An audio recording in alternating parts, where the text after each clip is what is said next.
So once again, thank you all for coming. Thank you for inviting me here. I think this is the fifth sermon in this series. I think this now is the most sermons I've ever preached in a year. And the other sermons are online. The first four sermons were more of a contextual. I was trying to set a context for what it means to be a religious community in the 21st century. So now, for the next three sermons, this one and the next two, I want to talk a little bit about some practical, what does it look like to demonstrate a new way of living in the 21st century. So today's sermon is entitled Establishing Mutually Enhancing Relationships, or just mutually enhancement. That's the short thing. Mutual enhancement. That's my new mantra, mutual enhancement. We got through the 20th century, and society has been driven. One way to look at the 20th century was it was driven by consumption. The more you could make, I mean, that's what the industrial engine, how did we get jobs? We made a bunch of shit. We made a lot of stuff. And then people bought it, and they put it in their house. And it was a big engine that was a global engine that that engine has run out of gas. And the simple thing is, go to Bombay and ask yourself, how would you build a 5,000 square foot house for every person in Bombay? There's not enough bricks. And whatever you use to say to yourself, that engine has run out of gas. But the problem is, and for me the real big problem, is we don't have, as a global civilization, or even a family, a good alternative that's inspiring and wants me to get up in the morning and be a part of something other than building a bigger house and getting a fancier car and having more TVs and cameras. So I want to try to look today I want to make a proposal. I want to try to look at the mantra of mutually enhancing relationship. And the long form of that is mutually enhancing relationship between the human and non-human realms. What if I said that's what I'm about? I'm about mutual enhancement. Whoa, that could be, I might be able to get behind that. And groups like you and I, who, when the world looks at us, they think, well, you have succeeded in the buy a lot of stuff and manufacture everything, and I want to be like you. I want to have a house as big as yours. And we have to have some other alternative to say, well, actually, I'm about this, and then figure out how to demonstrate it. That's another thing. So I got three ways that I want to explore. What would it be like to demonstrate living in a mutually enhancing relationship? Number one, we would learn to listen to the universe as our primary source of our story about where we come from and how things work. We'd learn to listen to the universe. And we would learn to tell our story in its terms. Second, we would learn to have practical dialogue between ourselves and the non-human realm, and include that dialogue in our decision-making processes. And third, we would learn that we would find ways to say self-consciously, my decisions are being based on the long-term implications for myself, my species, and the planet. So I want to try to push those three things a little bit further. So Tim's poem is great. Tim was able to take his own personal experience. You can try to figure out what was going on in his crazy life on the day that he wrote that. But he took his life experience and said, my life experience is exactly how it must have been in the first years of the universe after what I say, space and time came apart. How do you talk about the first years when everything was going so fast that no two particles could come even close to holding on to each other for even a millisecond? Everything was just... And Tim said, I remember that moment today. And that's... And for me, so ask yourself, what of the long sweep of history of the universe, which of those moments have you experienced today? And I was just talking to Clem. As some of you know, I have a universe story walk at my house, and I'd like to invite you all to come. We'll work out the details. But it's the history of the universe, and when you're done, you've told the whole history of the universe.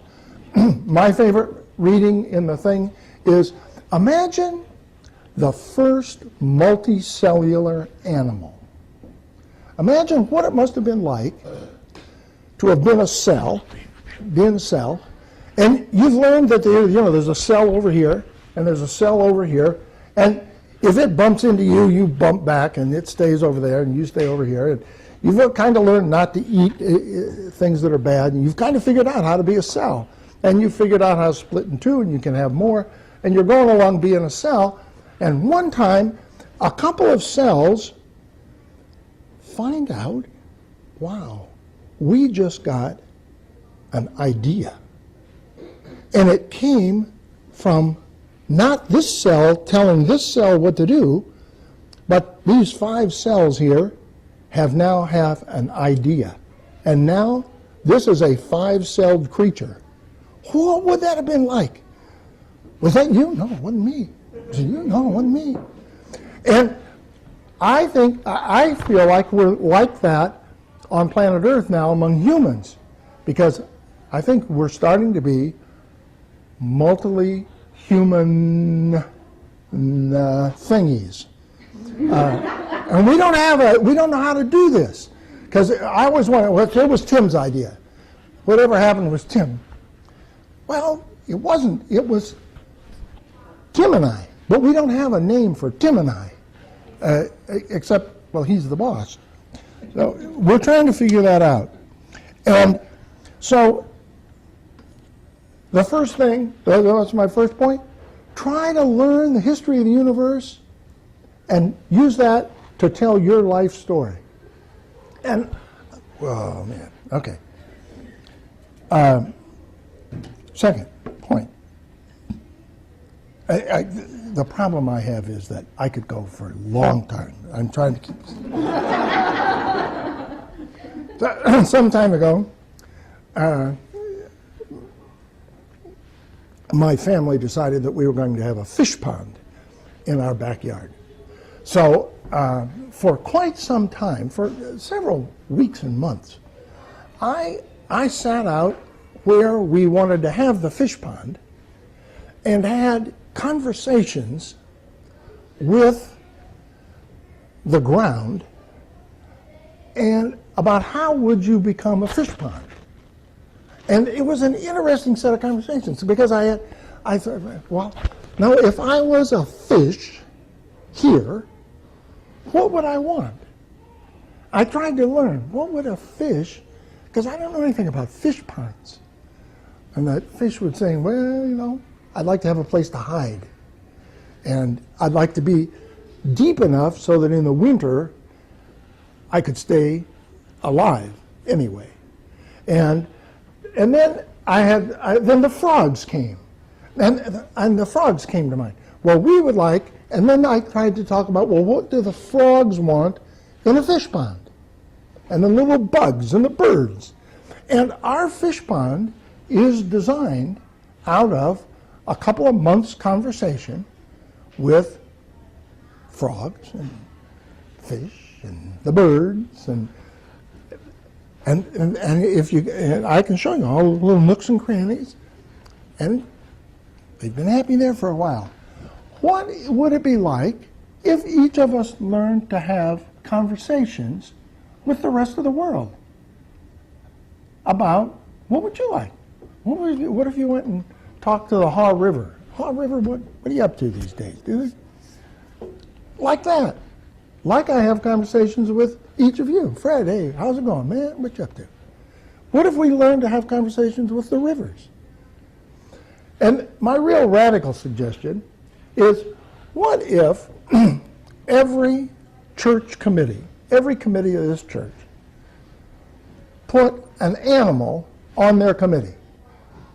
So the bird.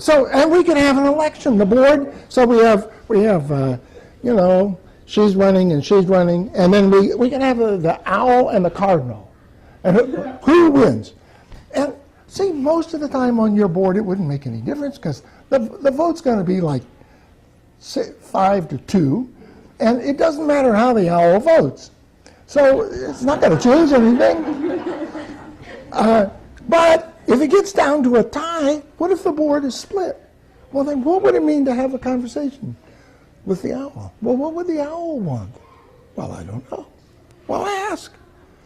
And I've learned in my life that there are people who don't say very much, and you should try to listen to them. And maybe this would help. I don't know. This is a radical idea. But one way or the other, you and I have to get out of the mindset that if the person doesn't have a PhD in English literature and able to write half the books in this room, they have nothing to contribute to the intellectual decision-making process of the future. We have to learn to listen in other ways. And so, go talk to the river, see what happens. And then, so that's two ideas. I'm trying to make concrete what does it mean to live in a mutually enhancing relationship with the planet. And then the third thing is to take those first two things seriously. We have to change the frame of reference in which we make our decisions. Most decisions are based on what's best for me, and this mostly ends up to be either my psychological well-being, my spiritual well-being, my economic well-being, or something like that. And if it's not just me, then it's you and me. We'll put the two of us together and we'll try to average it out. And most of that decision-making frame of reference is short-term, anthropocentric, short-term and anthropocentric. There's probably something else. I can't think of it right now. A couple of times ago, I read Thomas Berry's, the beginning of Thomas Berry's book, The Great Work, where he has the little piece, the reading among the Thomas Berry followers of people is called The Meadow Across the Creek reading. And The Meadow Across the Creek is Thomas's story about when he was a young boy, about 11. His family moved out to a new house, and he went across the creek, and he went into the meadow across the creek. And he says, I was the lilies and the crickets and the clouds, and they just impacted me, and that became normative for my life. And the way he says it is, what's good for the meadow is good, and what's bad for the meadow is bad.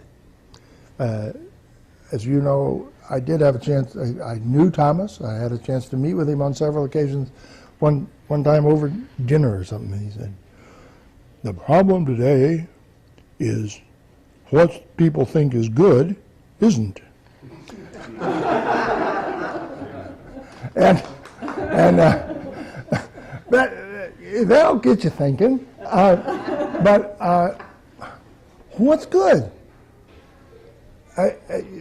That's a really hard question to get answered in a way that makes sense. And we know how to do arithmetic, we know how to count, we know bean counting, we know how to do financial projections, we know how to balance books. There's a lot of laws. You can follow all the laws and still make a lot of big mistakes relative to the planet and the long-term future. And we need new ways to think about our acting. So these are hard. This is a hard job to figure out a new image for what it means to be a human society on the planet. What's involved for the planet? These are not trivial tasks. Figuring out how to retell our story in ways that